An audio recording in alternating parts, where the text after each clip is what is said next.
प्रियजन हो, येशू ख्रिस्ताच्या नावाने तुम्हाला प्रेमपूर्वक शुभेच्छा. कसे आहात?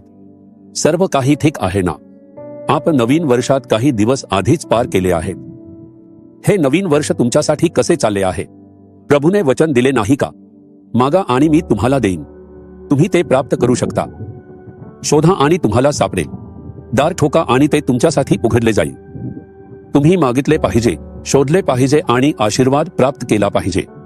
म्हणूनच प्रभूने तुमच्याशी बोलले आहे. आजही तुम्ही विचार करत आहात का, हे ठिकाण नवीन दिसते, हे कोणते ठिकाण आहे? हे अब्राहम जिथे राहत होता ते बेरशेबा शहर आहे. हे बेरशेबा नावाचे मोठे शहर आहे जे इस्रायलच्या दक्षिण भागात वसलेले आहे. मागे जे दिसत आहे ते जुने शहर आहे. हे जुने बेरशेबा शहर आहे. त्याच्या पलीकडे ते नवीन शहर विकसित करत आहेत. तिथे मोठमोठी इमारती आहेत. मागे जे ठिकाण तुम्ही पाहत आहात ते अब्राहम जिथे राहत होता तेच ठिकाण आहे. उत्पत्ती 21 आणि 22 मध्ये याचा उल्लेख आहे. देवाने अब्राहमला या ठिकाणी बोलावले आणि तो इथे राहिला. अब्राहम इथे आपल्या पत्नीबरोबर राहत होता. इथेच त्याला इसहाक जन्मला. बायबल सांगते त्याने इथे एक बाग तयार केली आणि प्रभूची उपासना केली.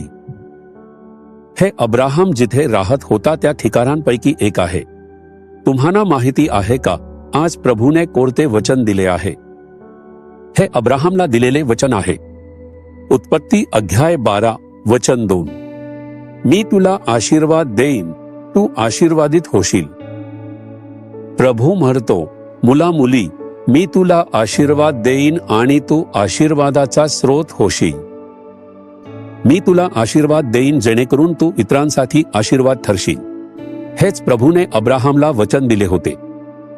तुझ्यामध्ये पृथ्वीवरील सर्व कुटुंबे आशीर्वादित होती. अब्राहमने देवावर विश्वास ठेवला आणि त्याचे वचन पाळले. म्हणून अब्राहमाच्या वंशात जन्मलेल्या येशू ख्रिस्तामधून आज संपूर्ण जग आशीर्वादित होत आहे. ते वचन पूर्ण होत आहे. प्रभूने तुलाही वचन दिले आहे. माझ्या मुला, मी तुला आशीर्वाद देईन. तू तुझ्या कुटुंबासाठी, इतर लोकांसाठी आणि समाजासाठी आशीर्वाद ठरशील. माझ्या मुली, मी तुला आशीर्वाद देईन. तू तुझ्या कुटुंबासाठी, गावासाठी, शहरासाठी, समाजासाठी आणि आजूबाजूच्या लोकांसाठी आशीर्वाद ठरशील. प्रभू असे म्हणतो. हे किती मोठं सौभाग्य आहे. फक्त एवढंच सांगण्यात फारसा आनंद नाही की प्रभूने मला आशीर्वाद दिला. यापेक्षा हे सांगणं महत्वाचं आहे की त्याने मला इतरांसाठी आशीर्वाद म्हणून ठेवले आहे. त्याने मला माझ्या शहरातील अनेकांसाठी आशीर्वाद ठरवला आहे. प्रभूने मला माझ्या कार्यस्थळी उंचावलं आहे जेणेकरून मी इतरांसाठी आशीर्वाद ठरू शकेन. इतरांसाठी आशीर्वाद ठरणं हेच खरं आशीर्वाद आहे.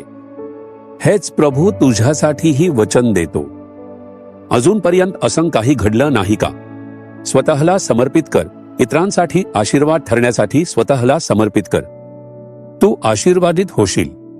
त्याने अब्राहमाला वचन दिलं आणि ते पूर्ण केलं.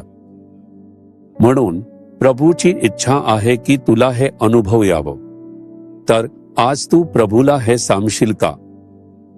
तू कदाचित व्यवसाय करत असशील आणि खूप पैसे कमावत असशील, पर किती लोकांसाठी तू आशीर्वाद ठरत आहेस? तुझ्यामुळे एखाद्या विधवा, अनाथ किंवा शेजाऱ्यांना काही उपयोग होतोय का? किंवा तू तुझ्या कॉलेजमध्ये किंवा कार्यस्थळी लोकांना मदत करतोस का? विचार कर आणि पहा. माझ्या ओळखीचा एक भाऊ आहे जो कॉलेज चालवतो. मी त्याच्याशी बोलत असताना त्याने मला असं सांगितलं, दरवर्षी आम्ही 25 गरीब आणि वंचित विद्यार्थ्यांना मोफत शिक्षण देतो. कॉलेजमध्ये प्रवेश घेऊन शिक्षण घेण्यासाठी किती पैसे लागतात? दरवर्षी ते किमान 25 हुशार आणि वंचित कुटुंबातील विद्यार्थ्यांची निवड करतात आणि त्यांना मोफत शिक्षण देतात. जर प्रत्येक कॉलेजने असंच केलं तर या उपक्रमामुळे किती कुटुंबांना फायदा होईल हे मोजता येणार नाही. तू हॉस्पिटल चालवतोस का? तू काही लोकांना मोफत उपचार देऊन मदत करू शकतोस. त्याचप्रमाणे जर तू प्रत्येक गोष्टीत इतरांसाठी आशीर्वाद ठरण्याचा निश्चय केला, प्रभू तुला आशीर्वाद द्यायला आनंदी होईल. तू स्वतःला समर्पित करशील का? प्रभू, तू अब्राहामला दिलेली तीच वचन मला देतोस. मी स्वतःला इतरांसाठी आशीर्वाद ठरण्यासाठी समर्पित करतो. म्हणून मला अब्राहाम सारखा आशीर्वाद दे आणि मला इतरांसाठी आशीर्वाद म्हणून वापर. येशूच्या नावाने आमेन. आमेन.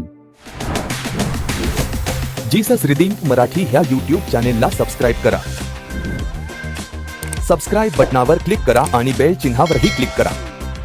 दररोजच्या नवीन कार्यक्रमांची माहिती मिळवा.